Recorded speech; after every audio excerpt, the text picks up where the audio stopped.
ರಾಜ್ಯದಲ್ಲಿ ಹೃದಯಾಘಾತ ಪ್ರಕರಣಗಳು ಹೆಚ್ಚುತ್ತಿವೆ. ಇದೀಗ ಆರೋಗ್ಯ ಇಲಾಖೆ ನೌಕರ ಹೃದಯಾಘಾತಕ್ಕೆ ಬಲಿಯಾಗಿರುವ ಘಟನೆ ಹಾಸನ ಹೊರವಲಯದ ಗವ್ಯನಹಳ್ಳಿ ಗ್ರಾಮದಲ್ಲಿ ವರದಿಯಾಗಿದೆ.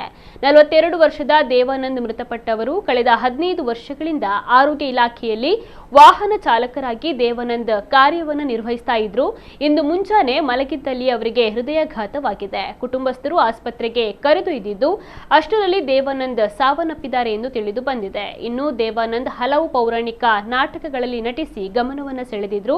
ತಾಯಿ, ಮಡದಿ ಇಬ್ಬರು ಮಕ್ಕಳನ್ನು ಅವರು ಅಗಲಿದ್ದಾರೆ.